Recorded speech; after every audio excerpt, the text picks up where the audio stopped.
The Multi-Orgasmic Millionaire with Tilly Storm is the only sex podcast for high-achieving leaders wanting to experience the best sex and epic relationships of their lives without dragging their partner to therapy, blaming it on their hormones, or trying things in the bedroom that don't feel authentic.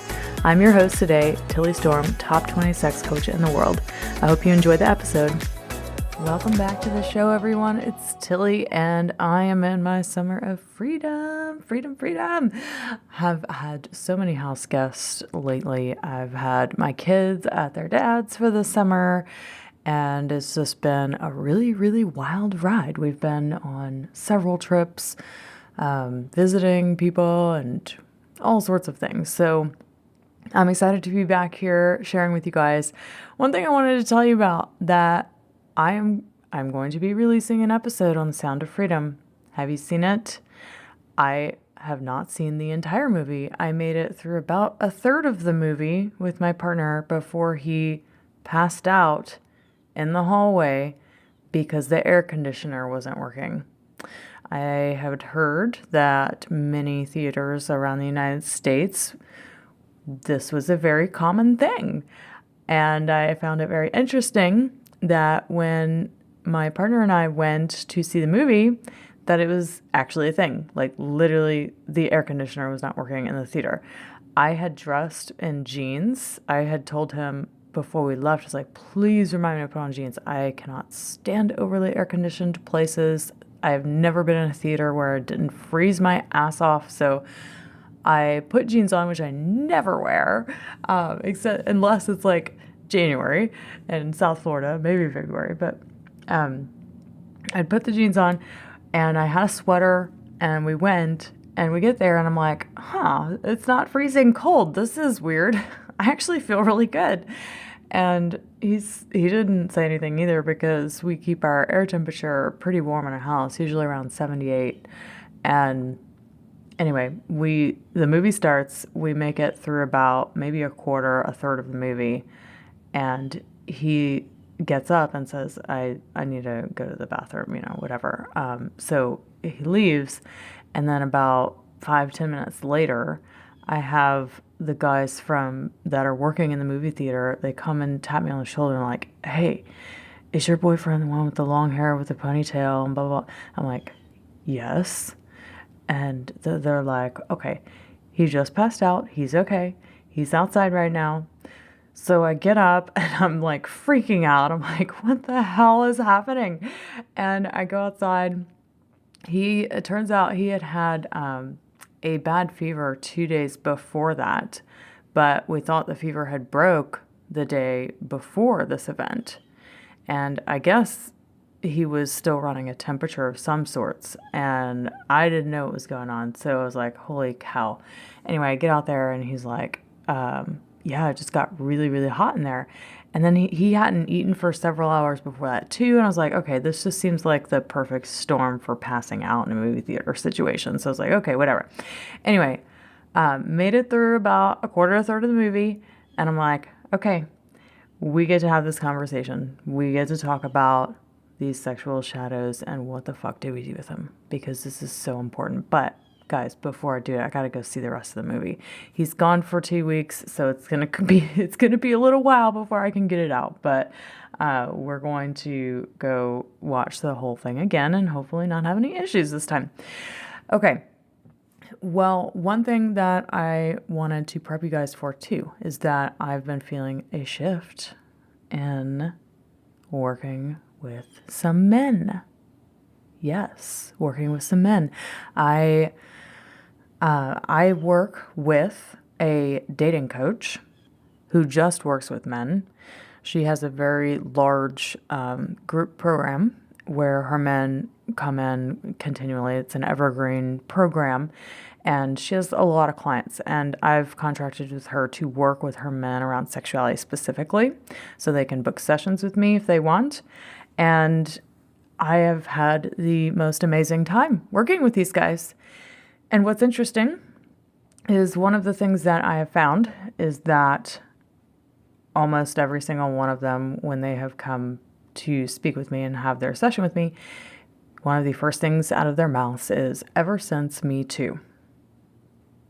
ever since the Me Too movement. And then I'm like, oh, fuck, here we go. Yes.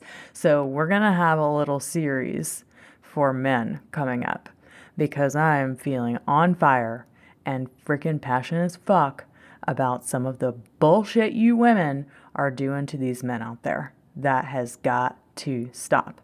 Some of this bullshit feminist programming that's been going on, and the men, the ramifications, what is happening to them, it is beyond your freaking comprehension because you don't see it, you don't hear it. They're too fucking afraid to talk to you about it that they have to come to me in a private setting to share how they really feel about how they're afraid of you. They're literally afraid of you. They are afraid of women.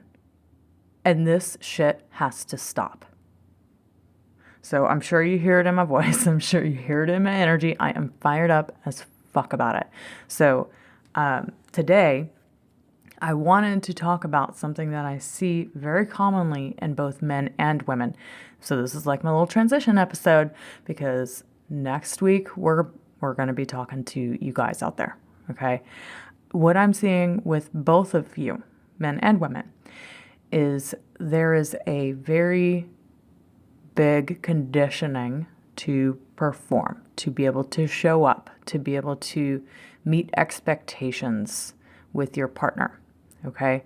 And this performance anxiety, this is what it's known as, right? Performance anxiety. I don't really like that word because sex isn't a performance.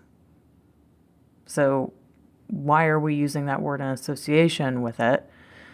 But you view it as a performance, and that's why you create anxiety over it. And that's why you have anxiety around it, because you're viewing it as a performance. Performance anxiety can literally be eradicated with one very simple concept and practice. It is the concept and practice of sensate focus. What is sensate focus? It is a very basic practice of having bodily awareness. Bodily awareness, knowing what you're feeling in your body and where you're feeling it. It's so simple. And yet, it is the one thing that if you all did, you would no longer suffer from performance anxiety. So some of the men that I've worked with recently, and many of the women that I work with recently, they have been experiencing this, and it's been something that I wanted to address. So how do you eradicate performance anxiety? Well, you learn sensate focus. You learn how to get so aware with your body. You are focusing on the wrong thing if you have performance anxiety. If you have that issue, that is because you are focused on your partner, not on you and your pleasure. Putting the focus on you and your pleasure is not a selfish act. And this is why it is so difficult for women in particular to focus on their pleasure, because they are trained and conditioned to be people pleasers. So to tell a woman, you know what, forget the people pleasing thing, be selfish for a moment. Like actually focus on you, your pleasure, and your body. That can be a very, very challenging thing for a woman to do simply because it's not what she's been conditioned to do most of the time. Now, of course, there are some women who that is not the case, but I would say the vast majority of women really struggle with paying attention to themselves, keeping their focus on themselves, because they've been trained that it's selfish to think of themselves, that it's selfish, and that they need to please and appease everyone else to get approval and to fit in and to belong and get love and, all of the things. So if you are a woman and you want to eradicate feelings of, oh my God, what if it's not as good as it should be? Or like you plan a sex date night with your husband and you're having anxiety because you're like, oh, what if I can't get into it? What if I can't get into it? All right. That is because you are focused on the wrong things. All right. Stop focusing on your partner, what they're experiencing, and wondering whether or not they're going to like it and wondering what you're going to look like. Okay. Stop focusing on yourself in terms of like, the negative things. You're focused on, what if my body doesn't show up for me? What if I look flabby and bloated today? What if it takes me 30 minutes to get there? Okay, that you are focusing on the wrong things. That is all performance anxiety is. When you focus on the right things, of the sensations of pleasure you might feel in your body, no matter how minute or how small they are, the more you train your brain to look for more pleasure. And the more you are less concerned about anything outside of your internal body experience of pleasure. That is why I say performance anxiety can be completely eradicated by choosing to focus on this question right here. Where is the pleasure in my body? Where is the pleasure in my body? When you are making out with your husband, when you are touching each other sensually, before sex ever happens, instead of getting all worried and up in your head about it, because that's what you're doing when you're moving into anxiety, you get to shift that focus. Give your brain a job. If you do not give your brain a job, it is going to find one for you, okay? And it is not going to be the job that you want it to have. It is going to look for the problems. It is going to look for everything that's wrong, because it's just what we humans do, okay? You have to give the brain a job to get out of your head, get out of that anxiety. So giving it the job of finding where is the pleasure in my body right now, it creates focus. So it means that you're now taking your brain's power and it's focusing on, okay, that touch he just gave me, how does that feel? Oh, that feels tingly. It feels really good. I feel a warmth. I feel a little butterfly in my stomach. Whatever it is, you're just looking for the pleasure. When you find a pleasurable sensation, okay, where's the next bit of pleasure in my body right now? And where is the next?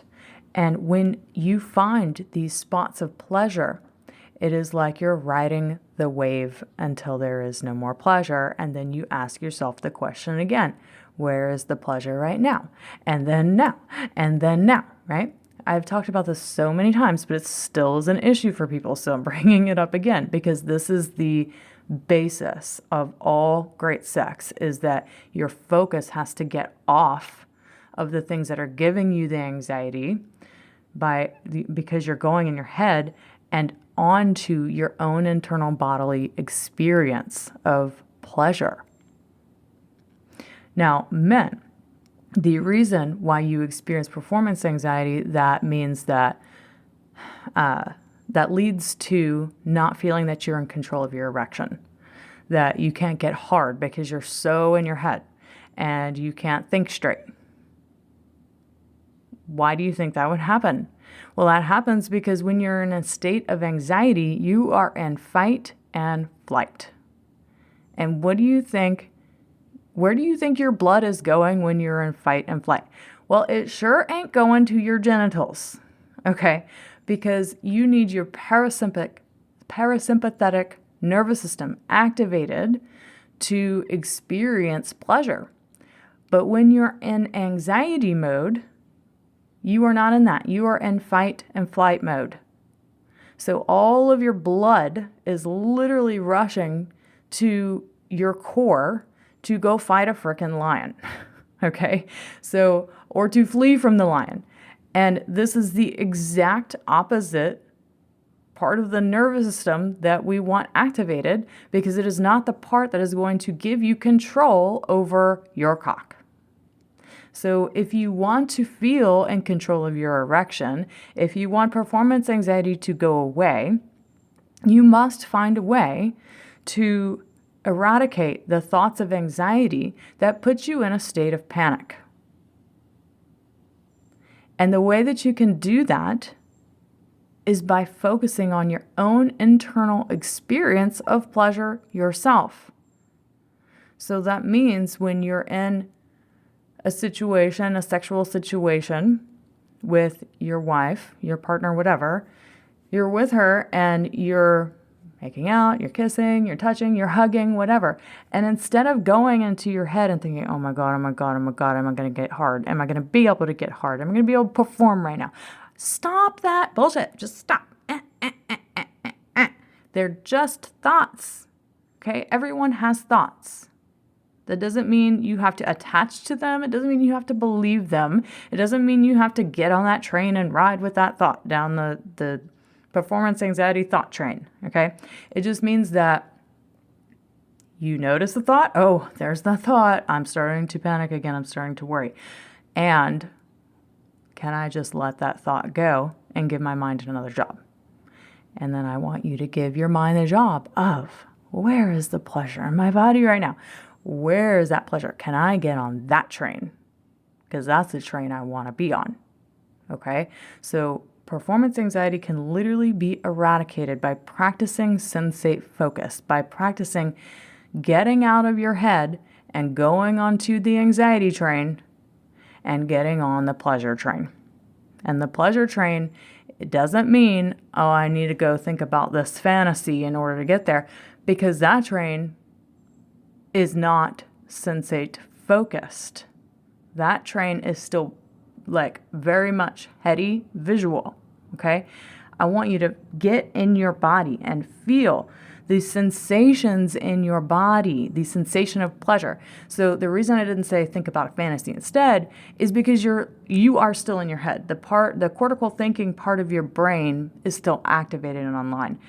When I'm asking you to use your brain to get into the embodied sense of pleasure, you're actually activating your unconscious, because your sensations are the gateway to your unconscious. And amazing, wild, primal, ecstatic sex only happens when your cortical thinking brain is offline and your unconscious, and you are tapped into your unconscious primal instinct. Okay? So that's why I say get into the sensation of pleasure. You don't the fantasy can take you out of the sensation of pleasure. Yes, it might be activating your critical thinking brain and you can get turned on that way. It's not like it doesn't work. It does. But to have an embodied sense of pleasure, give your brain that job of finding pleasure sensations inside of the body, because that taps you into the unconscious. It taps you more into that primal state. And when you're tapped into that, you cannot be in anxiety mode. Okay? So give that a try. That's really all there is to performance anxiety. Eradicating performance anxiety is getting in your body, paying attention to sensations of pleasure, looking for them, shifting your focus off of the thoughts that lead to the anxiety and putting your focus onto the sensations of pleasure instead. All right, loves, thanks so much for joining me. And I'm super excited for the next several. I don't know how many there's going to be yet, but there's going to be episodes coming out for men, which I don't think I've ever done on here. I'm trying to think. Maybe I've done a couple. No, I don't think I've ever done any, actually. So, all right, guys, hope you really enjoy this. Wives, tell your partners to listen in, because they're about to get an amazing little education on all things for men's sexuality. Okay, talk to y'all next week. Bye.